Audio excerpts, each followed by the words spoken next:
Hello ನಮಸ್ತೆ. ನಾನು ನಿಮ್ಮ ಕಲಾನಿಲಯದ ತುಂಬು ಮನೆ ಸೊಸೆ ವಸಂತರಾಗ್. ವೆಲ್ಕಮ್ ಟು ಮೈ ಚಾನಲ್ ಅಂತ ಹೇಳ್ತಾ ಈ ಓಲ್ಗೆ ಬಂದು ಫ್ರೈಡೇ ಸ್ಯಾಟರ್ಡೇ ಏನಂದರೆ ಅಮ್ಮ ಮನೆಯಿಂದ ಸ್ವಲ್ಪ ಸ್ಯಾಟರ್ಡೇ ಸಂಡೇ ಮೈಸೂರಿಗೆ ಹೋಗೋಣ ಅಂತ ಪ್ಲ್ಯಾನ್ ಮಾಡ್ಕೊಂಡ್ವಿ. ಸ್ವಲ್ಪ ಕೆಲಸಗಳಿತ್ತು, ಎಲ್ಲ ಮುಗಿಸ್ಕೊಂಬರೋಣ, ರಜೆ ಇತ್ತು ಅಂದ್ಬಿಟ್ಟು ನಾನು ಅಮ್ಮ ಮನೆಗೆ ಫ್ರೈಡೇನೇ ಬಂದೆ.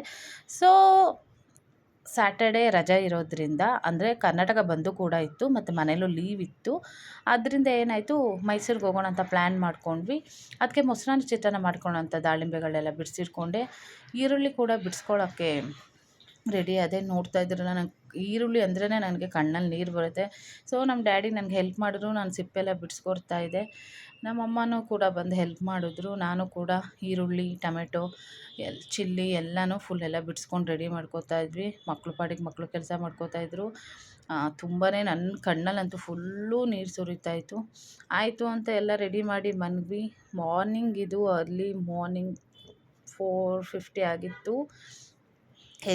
ಎದ್ದೊಳಕ್ಕೆ ಇರಲಿಲ್ಲ. ರಾತ್ರಿ ಮಲಗಿದ್ದು ಲೇಟು ಆಯಿತು ಅಂದ್ಬಿಟ್ಟು ಎದ್ದು ಸ್ನಾನ ಮಾಡ್ಕೊಳ್ಳೋಣ ಅಂತ ರೆಡಿ ಇದೆ. ಅಷ್ಟರಲ್ಲಿ ನಮ್ಮಮ್ಮ ಪಾಪ ಎದ್ದು ಬೆಳಗ್ಗೆಗೆ ರೆಡಿ ಮಾಡ್ಕೊತಾ ಇದ್ದರು ಟಿಫನ್ಗೆ. ನೋಡ್ತಾ ಇದ್ರಲ್ಲ, ಅದೇ ಹೇಳಿದ್ನಲ್ಲ, ಗೊಜ್ಜು ಮೊಸರನ್ನಕ್ಕೆಲ್ಲ.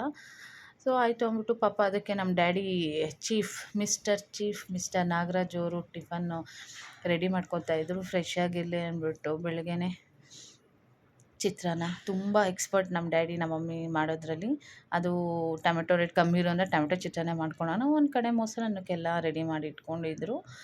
ಎಲ್ಲ ತೊಳೆದ್ಬಿಟ್ಟು ಹಾಕೋಣ ಅಂತ ಆಯಿತು ಅಂದ್ಬಿಟ್ಟು ಈ ಕಡೆ ಒಂದು ಕಡೆ ಗೊಜ್ಜು ರೆಡಿ ಆಗ್ತಾಯಿತ್ತು.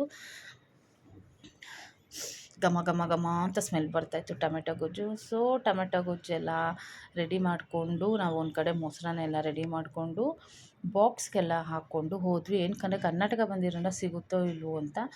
ಎಲ್ಲ ಆಯಿತು, ಎಲ್ಲ ಪ್ಯಾಕ್ ಮಾಡಿಕೊಂಡು ನಾವು ಫ್ರೆಶ್ ಅಪ್ ಆಗಿ ಹೊರಡೋಕ್ಕೆ ನಿಂತ್ಕೊಂಡ್ವಿ ಎಲ್ಲರೂ. ಸೊ ಎಲ್ಲ ಈಚೆ ವೆಯ್ಟ್ ಮಾಡ್ತಾಯಿದ್ವಿ ಕಾರ್ ಬರೋಕ್ಕೆ. ನಮ್ಮ ಬಾಬಾ ತೊಗೊಂಬರ್ತಾಯಿದ್ರು. ನಮ್ಮ ಮಮ್ಮಿ ಸೂಪರ್ ಕ್ವೀನ್ ಮಮ್ಮಿ ಇವಾಗ ಬರ್ತಾರೆ ನೋಡಿ, ರೆಡಿಯಾಗಿ ಬಂದರು. ಕಾರ್ ಬಂತು, ಎಲ್ಲ ಪ್ರೇಯರ್ ಮುಗಿಸ್ಕೊಂಡು. ನಮ್ಮ ಐರಾವತ ಇದು ನಮ್ಮ ಡ್ಯಾಡಿ ಮನೆ ಐರಾವತ. ತುಂಬಾ ಅಂದರೆ ಈ ಥರ ಕಾರ್ ಇರೋದ್ರಿಂದ ನಾವು ಒಂದು 10 ಮೆಂಬರ್ಸ್ ಹೋಗ್ಬೋದು. ನಾರ್ಮಲ್ ಕಾರಲ್ಲಿ 5-6 ಸೀಟ್ಸು ಹೋಗ್ತೀವಿ, ಬಟ್ ಇದರಲ್ಲಿ ಆರಾಮಾಗಿ ಹೋಗ್ಬೋದು. ಇವಾಗ ಮಕ್ಕಳು ಸ್ವಲ್ಪ ಎಲ್ಲ ಬೆಳೆದಿರೋದ್ರಿಂದ ಸ್ವಲ್ಪ ಕಷ್ಟ ಆಗ್ತಾಯಿದೆ. ಸೊ ಅಡ್ಜಸ್ಟ್ ಮಾಡ್ಕೊಂಡು ಹೊರಟ್ವಿ.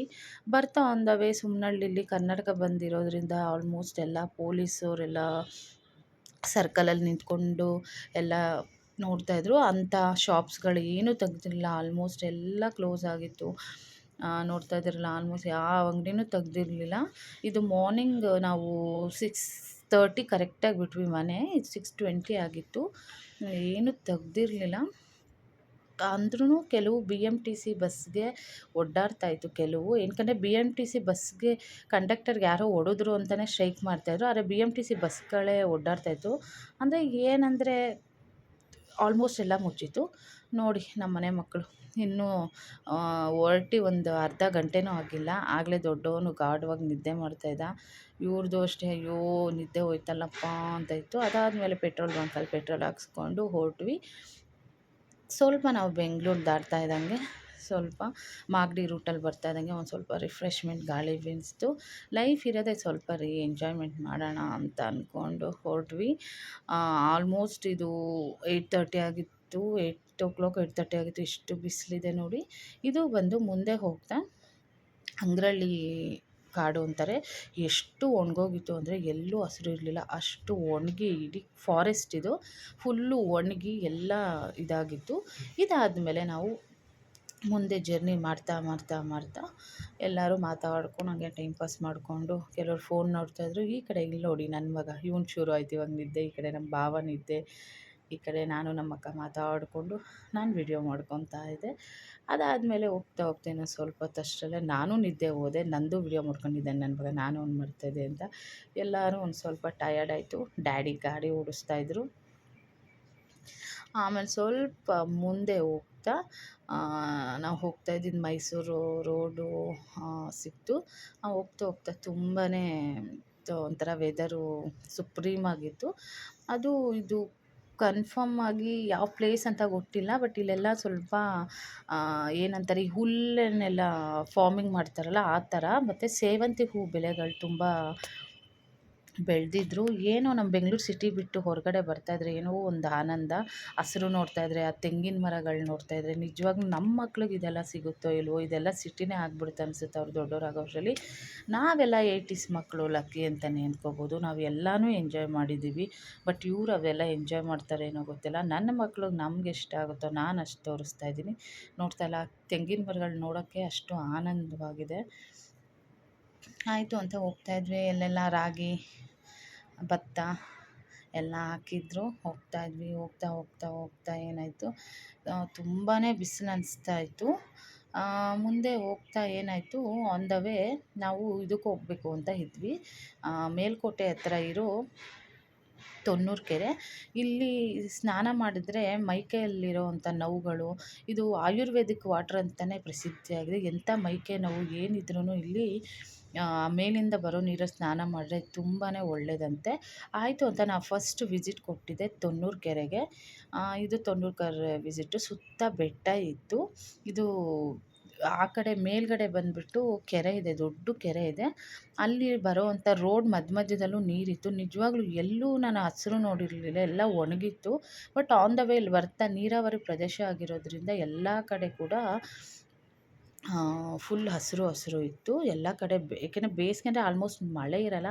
ಬಟ್ ಇಲ್ಲಿ ನೀರಾವರಿ ಪ್ರದೇಶ ಅಂದರೆ ಎಲ್ಲ ಕಡೆ ಗ್ರೀನ್ ಇತ್ತು. ಆಯಿತು ಅಂದ್ಬಿಟ್ಟು ಎಲ್ಲರೂ ಕಾರಿಂದ ಇಳಿದ್ವಿ. ನಿಜವಾಗ್ಲೂ ಇಳಿದ್ಬಿಟ್ಟು ಒಂದು ಸ್ವಲ್ಪ ಮೂವ್ ಆಗ್ತಾ ಇದ್ದಂಗೆ ಒಂಥರ ಖುಷಿ ಆಗೋಯಿತು.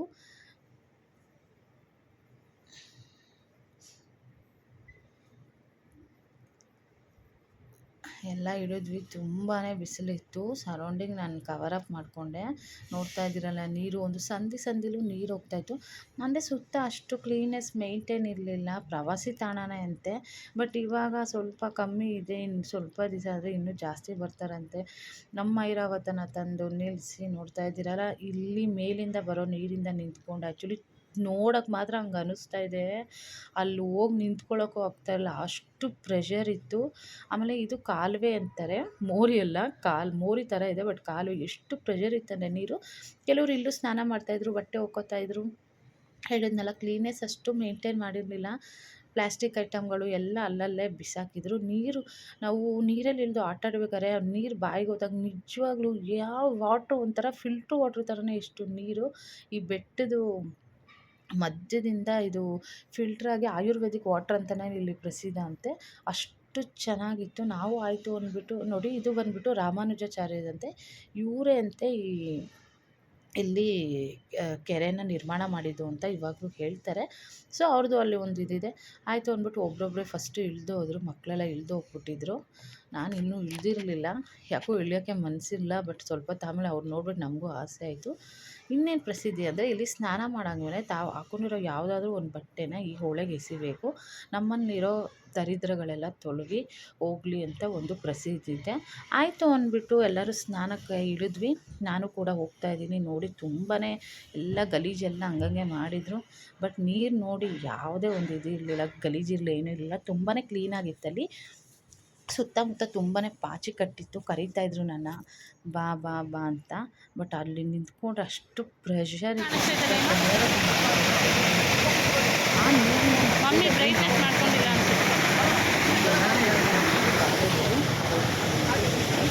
ಎಲ್ಲರೂ ಅವ್ರನ್ನ ಸ್ನಾನ ಮಾಡಿಬಿಟ್ಟು ಏನು ಜ್ಯೂಸ್ ಎಲ್ಲ ಕುಡಿತಾಯಿದ್ರು ಬಿಸಿಲಿಗೆ. ನಾನು ಸ್ವಲ್ಪ ಆಡಿಕೊಂಡು ಒಂಚೂರು ಹಂಗೆ ವಿಡಿಯೋ ಮಾಡ್ಕೊತಾ ಇದ್ದೆ. ತುಂಬಾ ಒಂದು ನೀರು ನಿಜವಾಗ್ಲೂ ಕ್ಲೀನಾಗಿ ತುಂಬಾ ಚೆನ್ನಾಗಿತ್ತು. ಸುತ್ತ ಗಲೀಜಿದ್ರೂ ನೋಡ್ತಾ ಇದ್ದೀರಲ್ಲ, ಸಕ್ಕತ್ತಾಗಿ ಕಾಣಿಸ್ತಾ ಇತ್ತು. ನನಗಂತೂ ತುಂಬಾ ಒಂದು ವೆದರು ಅದು ಎಲ್ಲ ತುಂಬಾ ಇಷ್ಟ ಆಯಿತು. ಬಟ್ ಏನಂದರೆ ಹೇಳಿದ್ನಲ್ಲ, ಕ್ಲೀನ್ನೆಸ್ ಅಷ್ಟು ಮೇಂಟೈನ್ ಇರಲಿಲ್ಲ. ಬಟ್ ಈ ಥರ ಶುದ್ಧವಾದ ನೀರಲ್ಲಿ ಆಟ ಆಡೋಕ್ಕೆ ಯಾವುದೇ ತರಹ ಬೇಜಲ್ಲ. ಬಟ್ಟು ಕಾಲು ನಾವು ಕೆಳಗಡೆ ಇಡ್ತಾನಾಗೆ ಮೀನುಗಳೆಲ್ಲ ಫುಲ್ ಕಚ್ಚಿಗಳಿಗೆ ಕೊಡ್ತಾಯಿತ್ತು. ಅಷ್ಟು ಮೀನುಗಳು ಓಡಾಡ್ತಾಯಿತ್ತು. ಮಕ್ಕಳೆಲ್ಲ ಇಲ್ಲೇ ಕೂತ್ಕೊಂಡಿದ್ರು. ದಡದ ಮೇಲೆ ಒಂದು ಸ್ವಲ್ಪ ಕೂತ್ಕೊಂಡು ಆಡಿದ್ರು. ತುಂಬಾ ಪಾಚಿ ಇತ್ತು.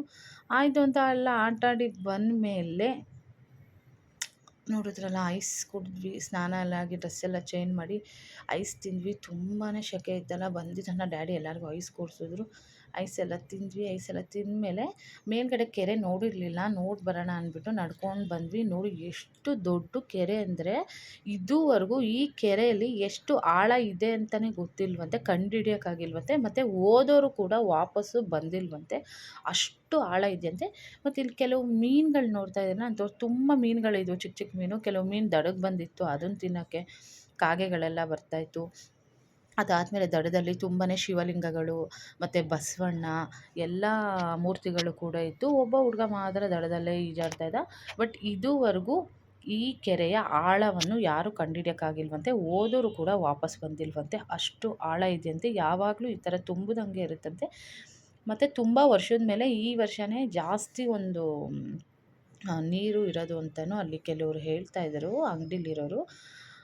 ನೋಡ್ತಾ ಇದ್ದೀರಲ್ಲ, ತುಂಬಾ ಹೇಳಿದ್ನಲ್ಲ, ಇದನ್ನ ತುಂಬ ಮೇಂಟೈನ್ ಮಾಡಿದ್ರೆ ಒಂದು ಪ್ರವಾಸಿ ತಾಣನೇ ಆಲ್ಮೋಸ್ಟ್ ಇದು ಇವಾಗ. ಇನ್ನೂ ಇಂಪ್ರೂವ್ ಮಾಡ್ಬೋದು ಅಂತ ಅಂದ್ಕೊತೀನಿ. ತುಂಬ ಉರಿ ಬಿಸಿಲಿತ್ತು, ನಮಗಂತೂ ಕಣ್ಣು ಬಿಡೋಕ್ಕೂ ಆಗ್ತಾ ಇರಲಿಲ್ಲ. ನಾವೆಲ್ಲ ಕೆರೆ ಎಲ್ಲ ನೋಡಿಕೊಂಡು ಒಂದು 5 ಮಿನಿಟ್ಸ್ ಅಷ್ಟರಲ್ಲೇ ನಾವು ಬಿಟ್ಟಿರೋಂಥ ಕೂದಲೆಲ್ಲ ಒಣಗೋಯ್ತು. ಎಲ್ಲ ನೋಡ್ತಾ ಇದ್ದೀರಲ್ಲ, ಎಷ್ಟು ನೀರು ಅಂತ ಏನು ಗಲೀಜು ಅಂತ ಅನಿಸಲಿಲ್ಲ, ಚೆನ್ನಾಗಿತ್ತು. ಬಟ್ ಜನಗಳಿಂದ ಇಷ್ಟು ಸುತ್ತ ಗಲೀಜಿತ್ತು.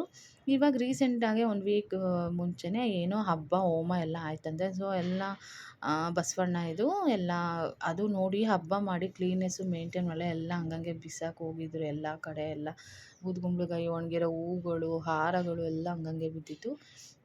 ನಮ್ಮ ಕರ್ನಾಟಕದಲ್ಲಿ ಮೇನ್ ಇದೆ ಅಷ್ಟು. ಮಾಡ್ಬೇಕಾದ್ರೆ ಮಾತ್ರ ದೇವರು ಅಯ್ಯೋ ಅಪ್ಪ ಅಂತ ಬರ್ತಾರೆ, ಆಮೇಲೆ ಅದನ್ನ ತಿರುಗೂ ನೋಡೋಲ್ಲ, ಕ್ಲೀನ್ನೆಸ್ ಮೇಂಟೈನ್ ಮಾಡೋಲ್ಲ. ಇದೇ ನಮ್ಮ ಕರ್ನಾಟಕ ಜನದ ಕೊರತೆ. ಇದೂ ಒಂದು ಟೂರಿಸ್ಟ್ ಪ್ಲೇಸ್ ಅಂತ ಮಾಡಿದ್ರೆ ಚೆನ್ನಾಗಿ ಇಂಪ್ರೂವ್ ಆಗುತ್ತೆ. ಆಯಿತು ಅಂದ್ಬಿಟ್ಟು ನೋಡ್ತಾ ಇದ್ದೀರಲ್ಲ, ಪಾಪ ಕಸ ತುಂಬ್ಕೊಂಡು ಕೂತವನು, ಇದನ್ನ ತೆಗ್ದು ಬಿಸಾಕೋರು ಯಾರೂ ಇಲ್ಲ. ಸ್ವಲ್ಪ ಇದೆ, ತುಂಬಾ ಬಿಸಿಲಿತ್ತು. ಆಯಿತು ಅಂದ್ಬಿಟ್ಟು ನಾನು ಹಂಗೆ ಎಲ್ಲ ಒಂದು ವ್ಯೂ ತೊಗೊಂಡು ಮುಂದಕ್ಕೆ ಬಂದ್ವಿ. ಮುಂದಕ್ಕೆ ಬರ್ತಾ ಆನ್ ದ ವೇ ನಾವು ಬಿಟ್ವಿ ತೊನ್ನೂರು ಕೆರೆನ ಬಿಟ್ಟು. ನೋಡ್ತಾ ಇದ್ದಿಲ್ಲ, ರಾಮಾನುಜ ತುಂಬಾ ದೊಡ್ಡದಾಗಿ ಚೆನ್ನಾಗಿ ಮಾಡಿದ್ದಾರೆ. ಆಯಿತು ಅಂದ್ಬಿಟ್ಟು ಸುತ್ತ ಬೆಟ್ಟ ಆದಮೇಲೆ ಇದು ನೀರಾವರಿ ಪ್ರದೇಶ ಆಗಿರೋದ್ರಿಂದ ಇಲ್ಲಿರೋ ಸುತ್ತಮುತ್ತ ಹಳ್ಳಿ ಎಷ್ಟು ತಂಪಿದೆ ನೋಡಿರಿ. ಈ ಆಲ್ಮೋಸ್ಟ್ ಬೇರೆ ಕಡೆ ಎಲ್ಲ ಒಣಗಿ ಕುಂತಿತ್ತು. ಬಟ್ ಈ ಕಡೆ ನೀರಾವರಿ ಪ್ರದೇಶ ಆಗಿರೋದ್ರಿಂದ ಎಲ್ಲೆಲ್ಲೂ ಕಬ್ಬು, ರಾಗಿ, ಭತ್ತ ಅಂತ ಎಲ್ಲ ಕಡೆ ತುಂಬಿತ್ತು, ಹಸಿರು ಆಗಿ ತುಂಬಿತ್ತು. ಈ ಕಡೆ ರೇಷ್ಮೆ ಹುಳಿದು ಚಿಪ್ಪನೇರಳೆ ಸೊಪ್ಪು ಹಾಕಿದ್ರು, ಬಾಳೆ ಗಿಡ ಹಾಕಿದ್ರು, ತುಂಬಾ ಗ್ರೀನ್ ಆಗಿತ್ತು. ತುಂಬಾ ಖುಷಿ ಕೂಡ ಆಯಿತು ನೋಡಿ, ಬೇಸಿಗೆಲ್ಲೂ ಇಷ್ಟು ಹಾಕಿದಾರಲ್ಲ ಅಂತ. ಮತ್ತು ಇಲ್ಲಿರೋ ಪ್ಲೇಸಲ್ಲೂ ಕೂಡ ತುಂಬಾ ಕಾಸ್ಟ್ಲಿ ಅಂತೆ ರೇಟು. ಇದಾದಮೇಲೆ ನಾವು ಮೈಸೂರಿಗೆ ರೀಚ್ ಆದ್ವಿ. ಸತ್ಯ ಸೇವಾ ಅಂದ್ಬಿಟ್ಟು ಒಂದು ಚರ್ಚ್ ಇನ್ಸ್ಟಿಟ್ಯೂಟ್ ಒಂದು ಆಶ್ರಮ ಇದ್ದಿತ್ತು, ಅಲ್ಲಿ ಹೋಟ್ಲು ಸಿಗುತ್ತೆ ಅಂತ ಹೇಳಿದರು. ಆಯಿತು ಅಂತ ಅಲ್ಲಿ ಹೋದ್ವಿ. ನಮಗೆ ಇಲ್ಲಿ ಸಿಗಲಿಲ್ಲ, ತುಂಬಾ ಭಯಂಕರ ರೇಟ್ ಹೇಳಿದರು. ಆಯಿತು ಅಂದ್ಬಿಟ್ಟು ಅಲ್ಲೆಲ್ಲ ವಿಸಿಟ್ ಕೊಟ್ವಿ. ತುಂಬಾ ಕ್ಲೀನಾಗಿ ಮೇಂಟೈನ್ ಮಾಡಿದರು. ಹೋದ್ವಿ, ಕೇಳಿದ್ವಿ ಅವ್ರ ಮೇಡಮ್ ಅವ್ರನ್ನ. ಬಟ್ ಅವ್ರೇನಂದರು ಇಲ್ಲ ಅಂತ ಹೇಳಿದ್ರು. ಅದಾಯಿತು ಅಂದ್ಬಿಟ್ಟು ನಾವು ಇನ್ನೊಂದು ಪ್ಲೇಸ್ಗೆ ಹೋದ್ವಿ. ಇನ್ನೊಂದು ಪ್ಲೇಸ್ಗೆ ಹೋಗಿ ರೂಮ್ ಮಾಡಿಬಿಟ್ಟು ನೆಕ್ಸ್ಟು ನಾವು ಈವ್ನಿಂಗು ಸಾಹಸ ಸಿಂಹ ವಿಷ್ಣುವರ್ಧನ್ ಸ್ಮಾರಕಗೆ ವಿಸಿಟ್ ಕೊಟ್ವಿ. ನಮ್ಮ ಡ್ಯಾಡಿ ಬಂದು ವಿಷ್ಣುವರ್ಧನ್ ಅವರ ಕಟ್ಟ ಅಭಿಮಾನಿ, ನಮ್ಮಪ್ಪ ನಮ್ಮಮ್ಮ. ಸೊ ಅಲ್ಲಿಗೆ ವಿಸಿಟ್ ಕೊಟ್ವಿ. ನಿಜವಾಗ್ಲೂ ಒಂಥರ ಬೇಜಾರಾಗುತ್ತೆ, ಯಾಕಂದರೆ ನಮ್ಮ ವಿಷ್ಣುವರ್ಧನ್ ಅವ್ರಿಗೂ ನಮ್ಮ ಕಂಠೀರವ ಸ್ಟುಡಿಯೋದೆಲ್ಲ ಕೊಟ್ಟಿದ್ರು, ತುಂಬಾ ಚೆನ್ನಾಗಿತ್ತು. ನಿಜವಾಗ್ಲೂ ಅವ್ರದ್ದು ತಂದು ಇಲ್ಲಿ ಇಟ್ಟಿದ್ದಾರೆ. ಈ ಸ್ಮಾರಕ ಏನಾದರೂ ಬೆಂಗಳೂರಲ್ಲಿ ಇಟ್ಟಿದ್ರೆ ಅದ್ರ ಕಥೆನೇ ಬೇರೆ ಆಗಿತ್ತು. ಏನು ಮಾಡೋದು, ಅಲ್ಲಿ ಕೋರ್ಟಲ್ಲಿ ಕೇಸ್ ಹೊಡೆದ್ರಿಂದ ಅವ್ರದ್ದು ಒಂದು ಸ್ಮಾರಕ ನಾವು ಮೈಸೂರಿಗೆ ಬಂದು ನೋಡಬೇಕು. ಇದು ನಾವು ಸೆಕೆಂಡ್ ಟೈಮ್ ಬರ್ತಾ ಇರೋದು. ತುಂಬಾ ಚೆನ್ನಾಗಿ ಮಾಡಿದ್ದಾರೆ, ಇಂಪ್ರೂವ್ ಮಾಡಿದ್ದಾರೆ. ಬಟ್ ಅದೇ ಹೇಳಿದ್ನಲ್ಲ, ಕರ್ನಾಟಕ ಬಂದಿರೋನ ಮೈಸೂರಲ್ಲಿ ಅಂತ ಕರ್ನಾಟಕ ಬಂದಂತ ಏನಿರಲಿಲ್ಲ, ಆರಾಮಾಗೇ ಎಲ್ಲ ಇದ್ದರು. ಬಟ್ ನಾವು ಒಳಗಡೆ ಎಂಟ್ರಿ ಕೊಟ್ವಿ. ತುಂಬಾ ಚೆನ್ನಾಗಿತ್ತು.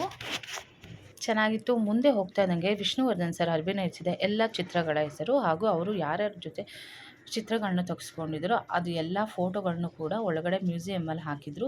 ಎಷ್ಟು ಚೆನ್ನಾಗಿತ್ತು ಅಂದರೆ ಒಂದೊಂದು ಫೋಟೋನು ಡಿಫ್ರೆಂಟ್ ಆಗಿತ್ತು. ಮತ್ತು ತುಂಬಾ ಮಿಸ್ ಮಾಡ್ಕೊತಾ ಇದ್ವಿ ವಿಷ್ಣು ಸರ್‌ನ. ಎಷ್ಟು ಚೆನ್ನಾಗಿದ್ರು. ಫ್ರೆಂಡ್ಶಿಪ್ ಅಂದರೆ ಇವ್ರ ಥರ ಇರಬೇಕು, ಆ್ಯಕ್ಟರ್ ಅಂದರೆ ಇವ್ರ ಥರ ಇರಬೇಕು. ಇದಾದಮೇಲೆ ನಾವೆಲ್ಲ ಫೋಟೋ ಸೆಲ್ಫೀಸ್ ತೊಗೊಂಡ್ವಿ. ಇದಾದಮೇಲೆ ಈ ಕರ್ನಾಟಕದ ಆಸ್ತಿ, ಈ 5 ಬೆರಳಲ್ಲಿರೋದು 5 ಕೋಟಿ ಕನ್ನಡಿಗರ ಶಕ್ತಿ ಮುಷ್ಟಿ ಮಾಡಿ ಹೊಡೆದ್ರೆ ಮತ್ತೆ ಆ ವ್ಯಕ್ತಿ ಎದ್ದು ಬಂದಿದ್ದು ಚರಿತ್ರೆಯಲ್ಲೇ ಇಲ್ಲ. ಕದಂಬ ಫಿಲಮ್ ಡೈಲಾಗು ಪ್ರತಿಯೊಂದು ಫೇಮಸ್ ಡೈಲಾಗ್ ಎಲ್ಲ ಸುತ್ತನೂ ಇಲ್ಲಿ ಹಾಕಿದ್ರು. ಇಲ್ಲಿ ಬಂದಮೇಲೆ ಇದು ಮ್ಯೂಸಿಯಮ್ಮು, ಅಲ್ಲೇ ಇರೋಂಥ ಮ್ಯೂಸಿಯಮ್ಮು. ಈ ಮ್ಯೂಸಿಯಮಲ್ಲಿ ಇನ್ನೂ ಏನು ಇಂಪ್ರೂವ್ಮೆಂಟ್ ಆಗಿಲ್ಲ. ಏನಾರ ಒಂದು ಕಲಾಕ್ಷೇತ್ರದ್ದು ಏನಾರ ಒಂದು ಇದ್ದಿದ್ರೆ ಬಾಡಿಗೆಗೋ ಅಥವಾ ಏನಕ್ಕಾರ ಕೊಡ್ತಾರಂತೆ. ನೋಡಿ, ಇದು ನಮ್ಮ ಬಾಸ್ ಕಾರು.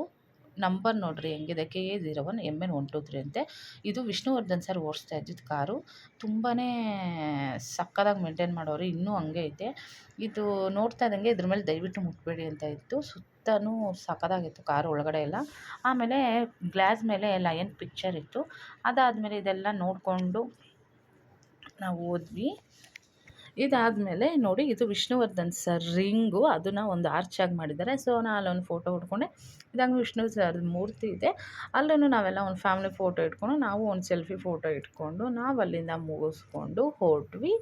ನಿಮಗೆ ಗೊತ್ತಲ್ಲ, ಏನಿರುತ್ತೋ ಇಲ್ವೋ ಈ ಬಿಂಗು ಲೇಸ್ ಇರಲೇಬೇಕು. ಕಚ್ಚ ಪಚ್ಚ ಅಂದ್ಕೊಂಡು ತಿಂದ್ಕೊಂಡು ಮೈಸೂರಿಗೆ ಈವ್ನಿಂಗು ರೀಚ್ ಆದ್ವಿ. ಒಂದು 6 o'clockಗೆ ಮೈಸೂರು ನೋಡ್ಕೊಂಡ್ವಿ. ಸುತ್ತ ಒಂದು ಹಂಗೆ ಶೂಟ್ ಮಾಡಿದ್ವಿ. ಈ ಬಾಗಿಲಿಂದ ಎಂಟ್ರಿ ಇಲ್ಲ, ಇನ್ನೊಂದು ಬಾಗಿಲಿಗೆ ಎಂಟ್ರಿ ಅಂತ ಅಲ್ಲಿ ಕಳಿಸಿದ್ರು ನಮ್ಮನ್ನ. ಇಂದ ಹೊರಟ್ವಿ. ನಾವು ಲೈಟ್ ಶೋಗೆ ಟಿಕೆಟ್ ತೊಗೊಂಡು ಲೈಟ್ ಶೋ ಮುಗಿದ್ವಿ. ನಿಜವಾಗ್ಲೂ ಒಂದು ಸ್ವರ್ಗದಲ್ಲೇ ಇದ್ದೀವಿ ಅನ್ನೋ ಫೀಲ್ ಆಯಿತು. ಅಷ್ಟು ಚೆನ್ನಾಗಿತ್ತು ಲೈಟ್ ಶೋ. ನೋಡ್ತಾ ಇದ್ದೀರಲ್ಲ, 2 ಕಣ್ಣು ಸಾಕಲ್ಲ. ಸ್ಯಾಟರ್ಡೆ ಸಂಡೇ ಕೂಡ ಮೈಸೂರಲ್ಲಿ ಸಿಗುತ್ತೆ ಈ ಶೋ. ಆಯಿತು ಅಂತ ಮೈಸೂರು ಪ್ಯಾಲೇಸ್ದು ಶೋ ನೋಡುತ್ತಾ ಅಲ್ಲಿಂದ ಹೋಟ್ಲಿಗೆ ಹೋಗಿ ಸಿಂಪಲ್ಲಾಗಿ ಊಟ ಮುಗಿಸಿದ್ವಿ. ಊಟ ಮುಗಿಸ್ಬಿಟ್ಟು ನಾವು ರೂಮ್ಗೆ ಹೋದ್ವಿ. ನಿಮಗೂ ಸೊ ಈ ವಿಡಿಯೋ ಇಷ್ಟ ಆಗಿದೆ ಅಂತ ಅನ್ಕೊತೀನಿ. ಇಷ್ಟ ಆದರೆ ಲೈಕ್ ಮಾಡಿ, ಶೇರ್ ಮಾಡಿ, ಸಬ್ಸ್ಕ್ರೈಬ್ ಮಾಡಿ ಅಂತ ಹೇಳ್ಕೊತ bye bye. Happy Saturday. Take rest. Bye ಬಾಯ್.